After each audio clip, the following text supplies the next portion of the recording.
understand these feelings. But in the end, we are all human beings. And unfortunately, we see that there are Jews who are ashamed of the Netanyahu government and curse it, who maybe don't think like that at all. Today and tomorrow, but they should stop too. That's what we morally expect from them. Public opinion you know, does not they say can't that put their bodies on the line. Supports the Netanyahu government, which is very sad. But they cannot cover their bodies. I can expect that, but at least they should be able to say, I don't agree with this. Then I would Maybe he should ask for early elections. Forehead or something. So you really don't want to be involved in this shame. You don't want to be involved in this genocide. Now, by the way, Trump important statements, doing, continues Russia's violations. And with these violations, Trump says that now NATO can shoot down Russian planes if it spreads to other countries. No, we entered the airspace by mistake. We did not intend to do so. Even if they say something like that, and there were harsh statements about this again today, there were statements from Poland in support of those statements. Ukrainian President Vladimir. I'll talk briefly about what he said in his speech with Zelensky so that in the second part we can start talking a little bit about this issue. Because today, in his address to the UN General Assembly, the US, sitting from the president, I said that I would end this war the easiest. I trusted my relationship with Putin, but this is war. You never know what you will encounter. He said he was disappointed that I haven't been able to handle it yet. Zelensky just said that we will brief Trump from the battlefield. We have good news, and we will talk about security guarantees for Russia. We want to discuss how to prevent the Europeans from buying Russian oil and gas and the American President Trump. And that is what he is saying. If Russian planes continue to enter NATO airspace once, NATO countries should shoot them down. A clear and important statement, by the way. The president also says that, a name that already has very close relations with the Hungarian Prime Minister Orban, I think he will give up the oil purchase, says the president. I hope he doesn't ask the same thing from us in his meeting with Erdogan. I don't know exactly what happened in Denmark. He says Denmark's airport was also closed yesterday due to drones seen in the airspace yesterday in the evening. And Trump was also asked if he supported the downing of the Russian plane, to which he replied that it depended on the circumstances. I mean, there are really hot developments here, especially with the developments on the border, and Trump, who didn't get what he wanted from Putin, is not going to be able to get what he wants from Putin. Does Irey Hokum want his side to be more actively involved? Will such a thing happen? Step by step, it is heading towards this. We have talked about the Russia-Ukraine war many times before. Russia's goal is to march deeper into Europe through Ukraine in order to break the strategic encirclement against it. Therefore, strategic concessions have to be made in order to agree on this issue. Otherwise, look at Russia.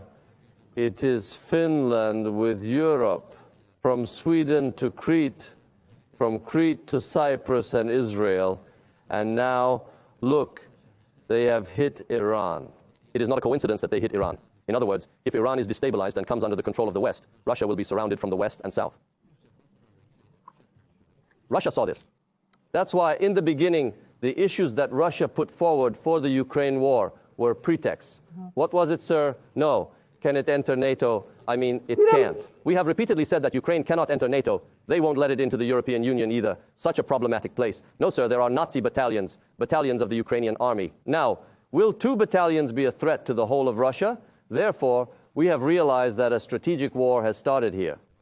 In this strategic war, Russia's goal is to advance towards Germany through Ukraine and Poland. Now, this axis has started to take shape, more or less, from a military point of view. Now, there is a nature of wars. The nature of wars is like this.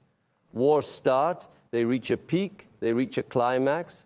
After that, it fizzles out. In other words, after a certain period of time after a war starts, it either fizzles out, and what happens? It spreads.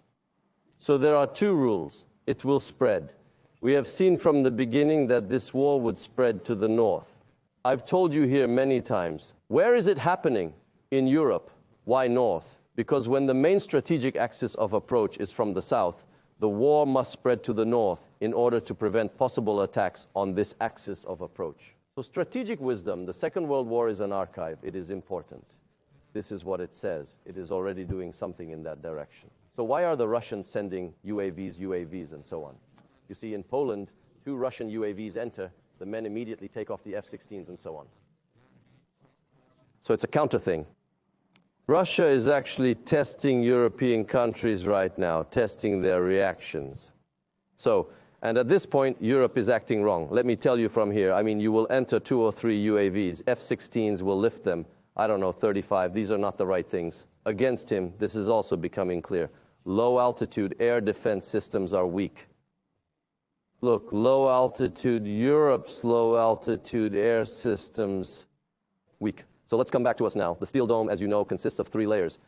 Low altitude, medium, and high.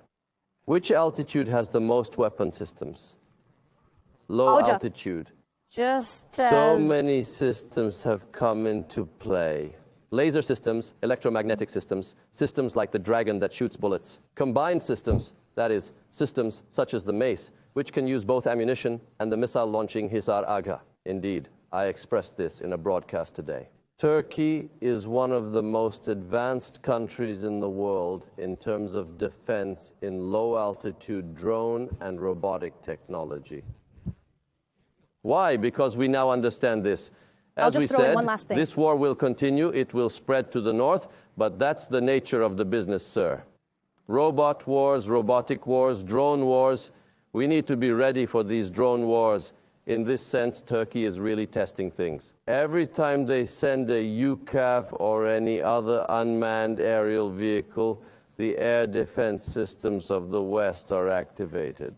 Yes. When they are activated, Russia detects their exact coordinates and capacities. Russia is doing